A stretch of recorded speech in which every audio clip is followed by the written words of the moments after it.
Avez-vous déjà eu le sentiment que quelque chose ne va pas? Comme si vos choix n'étaient pas vraiment les vôtres, mais faisaient partie d'un plan plus vaste que vous ne comprenez même pas?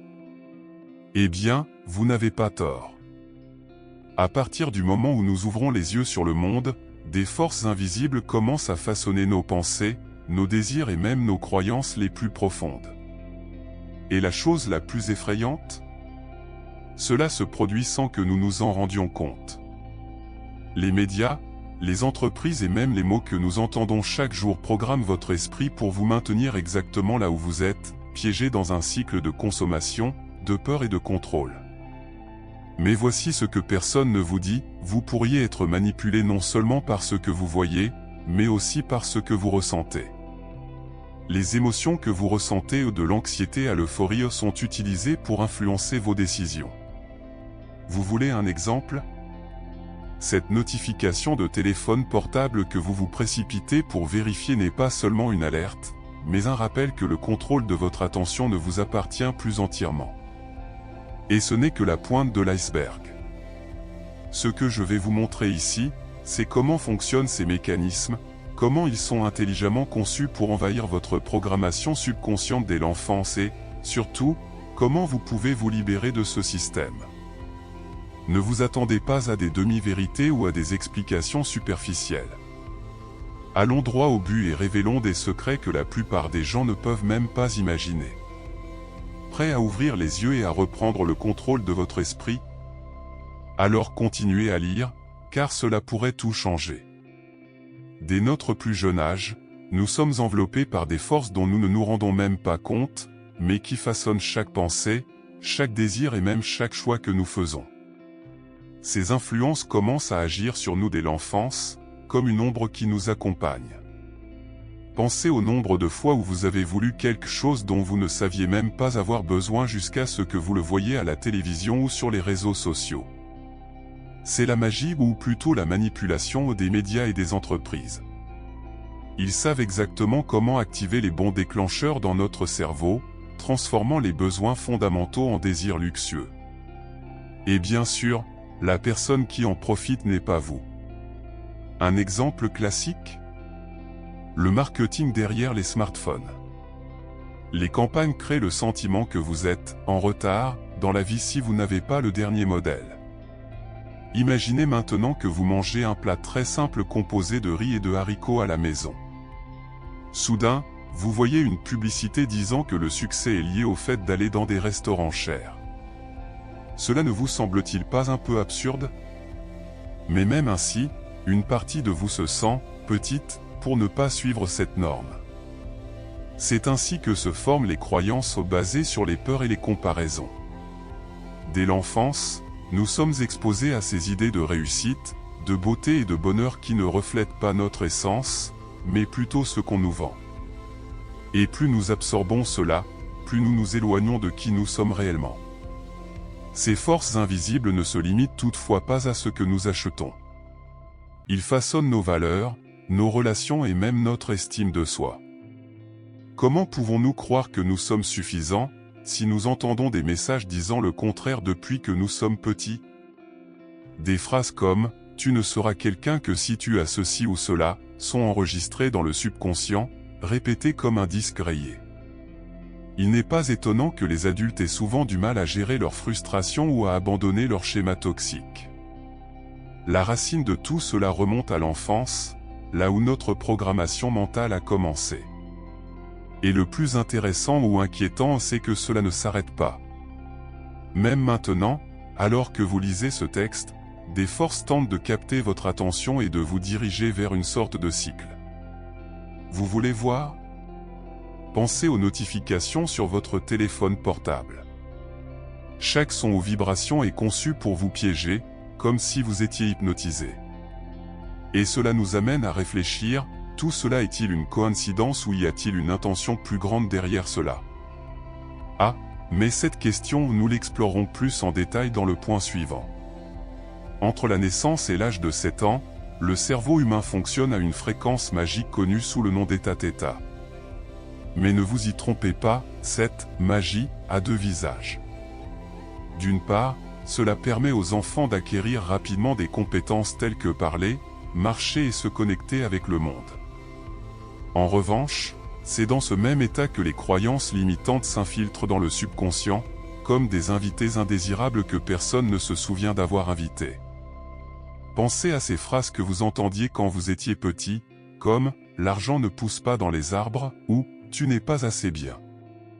Il ne s'agissait pas de simples paroles, mais de graines plantées au plus profond de vous, qui pourraient désormais influencer chacune de vos décisions. C'est presque comme si, à ce stade, le cerveau était une éponge géante, absorbant tout sans aucun doute. Imaginez qu'un enfant se fasse répéter à plusieurs reprises qu'il doit être parfait pour être aimé ou que faire des erreurs est inacceptable. Ces messages deviennent la base de votre programmation subconsciente. Des années plus tard, cette personne peut devenir un adulte anxieux, incapable de faire face aux échecs, toujours en quête d'approbation. C'est un cycle silencieux mais puissant. Et le plus impressionnant, cela ne dépend pas seulement de ce qui est dit directement.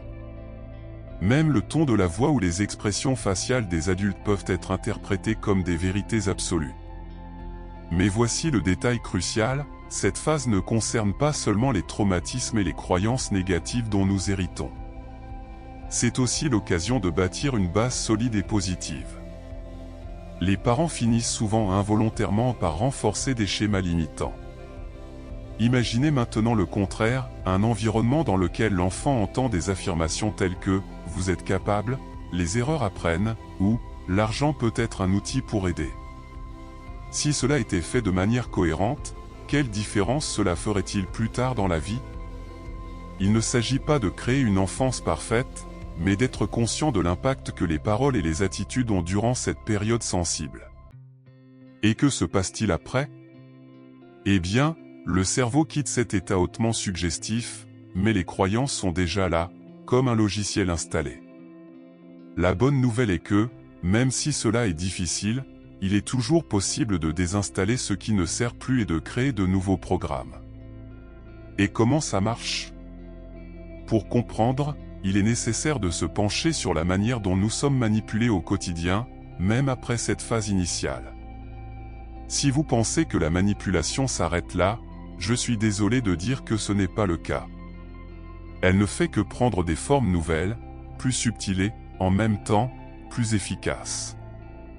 Regardez simplement votre vie quotidienne. Que se passe-t-il lorsque votre téléphone portable vibre?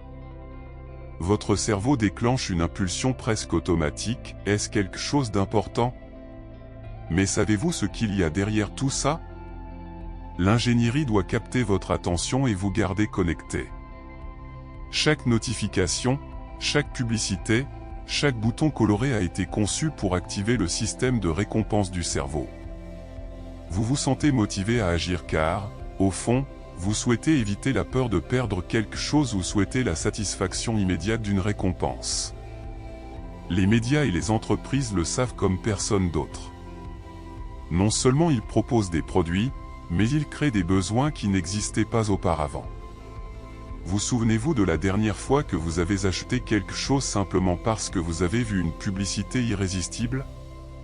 C'était peut-être cette application de productivité ou ce produit, miracle, pour vous aider à mieux dormir. Et même si cela ne fonctionnait pas, le sentiment de satisfaction momentanée suffisait à vous maintenir dans ce cycle. C'est une forme de contrôle tellement efficace qu'on ne le remarque même pas. Et quand on s'en rend compte, on est souvent déjà pris au piège. Qui ne s'est jamais demandé « Pourquoi ai-je dépensé de l'argent pour ça ?» Mais ne pensez pas que la manipulation se produit uniquement lors des achats. Cela dépend de la façon dont vous percevez le monde, de la façon dont vous interagissez avec les gens et même de la façon dont vous vous comprenez. Par exemple, la peur constante de ne pas être assez bon est amplifiée par les comparaisons sur les réseaux sociaux. Vous voyez cette photo parfaite, cette vie de rêve, et vous commencez à douter de votre propre réalité. Ce que vous ne savez peut-être pas, c'est que tout cela est conçu pour créer une dépendance, tant émotionnelle que financière. Après tout, un consommateur peu sûr de lui est un consommateur fidèle. Avez-vous déjà pris le temps d'y réfléchir? Et voici le point intéressant, cette manipulation n'est pas quelque chose qui disparaît avec le temps. En fait, elle évolue avec la technologie et s'intègre de plus en plus dans notre vie quotidienne. La question est, comment s'en sortir? Existe-t-il un moyen d'utiliser cette compréhension à votre avantage? La réponse réside peut-être dans quelque chose de plus profond, comme la compréhension des fréquences vibratoires qui régissent notre communication et notre comportement. La langue est un outil puissant, mais peu de gens comprennent l'impact réel qu'elle a sur leur vie. Les mots ne sont pas seulement des sons ou des symboles écrits, ils transportent des fréquences vibratoires qui peuvent élever ou limiter votre perception du monde. Par exemple, la simple habitude de dire « je ne peux pas » crée une barrière invisible dans l'esprit. En revanche, le remplacer par « je n'ai pas encore appris » ouvre la porte à des possibilités. Ce pouvoir du langage ne réside pas seulement dans ce que vous dites aux autres, mais surtout dans la façon dont vous vous parlez. Avez-vous déjà pris le temps de remarquer les mots que vous utilisez quotidiennement? Maintenant, amenons cela à un niveau plus profond. Outre les mots, les fréquences que nous émettons, que ce soit par le ton de la voix ou les émotions derrière les messages, influencent également. Avez-vous déjà remarqué à quel point certaines chansons peuvent changer instantanément votre humeur? Cela se produit parce que les sons et les mots ont le pouvoir de s'adapter à votre état émotionnel. C'est comme une station de radio, la bonne fréquence peut apporter de la clarté, tandis qu'une mauvaise peut provoquer du bruit.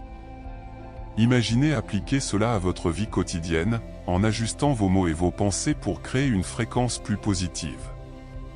Un exercice simple. Commencez par remplacer « problème » par « défi ». Le changement peut paraître subtil, mais l'impact est énorme. Et il ne s'agit pas seulement de ce que vous dites. Il s'agit de ce que vous consommez. Souvent, le langage utilisé par les médias et les entreprises est conçu pour renforcer la peur et le contrôle. Des phrases comme « tu as besoin de ça pour être heureux » ou « sans ce produit, ta vie sera pire » créent un état de soumission. Le résultat? Vous vous sentez obligé d'agir, même si cela va à l'encontre de vos intérêts. La clé pour sortir de ce cycle est de prendre conscience de la manipulation subconsciente qui se produit à travers le langage. Lorsque vous comprenez le jeu, vous pouvez commencer à le changer en votre faveur. Et vous savez ce qui est fascinant? Cette compréhension ne nécessite aucune connaissance avancée ou juste une volonté d'observer et de remettre en question. Commencez par analyser les mots qui apparaissent le plus dans votre routine. S'agit-il de mots qui renforcent ou limitent? Cette réflexion est la première étape dans l'utilisation du langage comme outil de reprogrammation mentale. Mais quel est le lien avec le système plus vaste dans lequel nous vivons? Pour comprendre, nous devons parler du cycle de travail et de consommation qui fait que tout bouge. Pensez Y, à partir du moment où nous commençons à travailler, nous sommes insérés dans un cycle apparemment inévitable de gains et de dépenses. Mais vous êtes-vous déjà demandé à qui profite réellement cette mesure? Ce cycle, alimenté par les médias et les entreprises, est conçu pour nous maintenir dans un état constant de recherche, que ce soit pour plus d'argent, plus de biens matériels ou encore plus de distractions. Vous travaillez dur, achetez quelque chose pour compenser l'effort, et avant de vous en rendre compte, vous devez travailler à nouveau pour payer. C'est presque comme courir sur un tapis roulant, vous dépensez de l'énergie, mais vous ne bougez jamais. Le divertissement joue également un rôle essentiel dans ce système. Combien de fois avez-vous regardé quelque chose pour vous éteindre après une journée fatigante? Ce n'est pas une coïncidence. Les émissions, les films et même les réseaux sociaux sont conçus pour capter votre attention et vous empêcher de réfléchir à des problèmes plus profonds. Après tout, si vous commencez à remettre en question ce qui compte vraiment, vous pourriez décider de sortir de ce cycle. Imaginez ceci, et si, au lieu de passer des heures à regarder des séries interminables, vous consacriez une partie de ce temps à apprendre une nouvelle compétence, comme la gestion financière ou la méditation? De petits changements peuvent avoir un impact énorme. Mais ne pensez pas que la solution consiste simplement à travailler moins ou à dépenser moins. Le problème réside dans le modèle dans son ensemble. Ce cycle nous éloigne de questions essentielles, comme la liberté et la connaissance de soi. Qui a le temps de réfléchir à ses valeurs ou à ses rêves quand on est toujours inquiet de payer ses factures ou de suivre la prochaine tendance? C'est là qu'intervient le véritable défi. Comment trouver un équilibre entre répondre aux besoins pratiques et échapper à cette roue géante de la consommation? La réponse réside peut-être dans la création d'espaces conscients dans votre routine, où vous pourrez vous déconnecter du bruit et vous reconnecter à vous-même. Et le plus intéressant est qu'en faisant cela, vous commencez à remarquer des modèles qui passaient auparavant inaperçus. Pourquoi, par exemple, nous sentons-nous coupables de ne pas produire tout le temps? Cette culpabilité est souvent cultivée par le système même qui nous retient. Et c'est là qu'intervient l'opportunité de reprogrammer votre esprit et de créer une nouvelle façon de vivre. Imaginez pouvoir réécrire le code qui régit votre esprit, comme si vous mettiez à jour un ancien système avec un nouveau, plus efficace. La reprogrammation mentale est exactement cela, la possibilité de remplacer les croyances limitantes par des idées qui font avancer votre vie. Tout commence par la prise de conscience. Avant de changer quoi que ce soit, vous devez identifier les pensées et les comportements qui vous bloquent. Par exemple, si vous pensez que l'argent est difficile à gagner, il est peut-être temps de vous demander d'où vous vient cette idée. Est-ce que cela reflète la réalité ou a-t-il été mis en œuvre durant votre enfance? L'un des moyens les plus efficaces pour réaliser cette reprogrammation est la méditation. Cela n'a pas besoin d'être complexe, 5 minutes de silence, en vous concentrant sur votre respiration, peuvent faire une énorme différence. Pendant ce temps, essayez d'observer vos pensées sans les juger. Imaginez qu'ils sont comme des nuages traversant le ciel de votre esprit. Cela aide à identifier les modèles qui doivent être brisés. Une autre méthode puissante consiste à pratiquer des affirmations positives. Essayez de vous dire quotidiennement « Je mérite l'abondance »,« Je suis assez » ou « J'ai le contrôle de ma vie ». Cela peut paraître simple, mais les mots ont le pouvoir de construire et de détruire. De plus, les activités qui vous connectent à la nature peuvent être profondément transformatrices. Une simple promenade dans un parc, sentir l'herbe sous vos pieds ou écouter le bruit des arbres a le pouvoir de calmer l'esprit et d'apporter de la clarté. Des études montrent que la nature contribue à réduire le stress et à accroître la créativité, facilitant ainsi la reprogrammation des schémas négatifs. Si possible, essayez de combiner ce contact avec une pratique de gratitude. À la fin de la journée, écrivez 3 choses pour lesquelles vous êtes reconnaissant. Cela vous aide à passer de la rareté à l'abondance en modifiant votre fréquence vibratoire.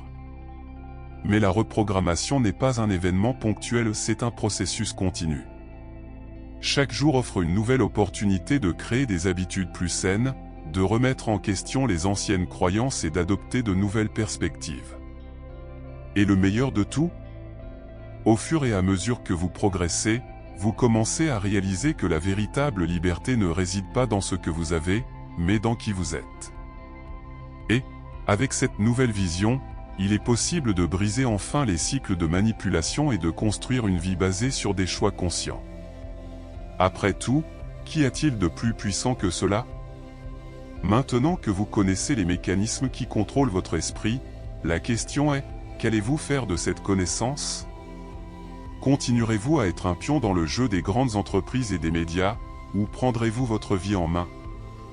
N'oubliez pas que chaque petit pas que vous faites vers la connaissance de soi est un pas vers la liberté. Vous n'êtes pas obligé de tout changer d'un coup, mais vous pouvez commencer dès maintenant. Que diriez-vous d'observer vos pensées et vos paroles pendant une journée? Identifiez ces croyances limitantes qui vous ont été imposées et les remettre en question. Que as-tu à perdre? Et si vous voulez vraiment transformer votre vie, l'action est essentielle. Quelle sera la première étape que vous ferez aujourd'hui? Désactivez peut-être les notifications de votre téléphone portable, réservez quelques minutes à la méditation ou même créez une liste de croyances qui ne vous servent plus. Les petites attitudes génèrent de grands changements, et le contrôle de votre esprit est le plus beau cadeau que vous puissiez vous offrir. Enfin, je souhaite vous inviter à poursuivre ce voyage de découverte de soi. Ici, nous partageons toujours du contenu qui va droit au but, sans tourner autour du pot, pour vous aider à vous éveiller à une vie plus consciente et épanouissante.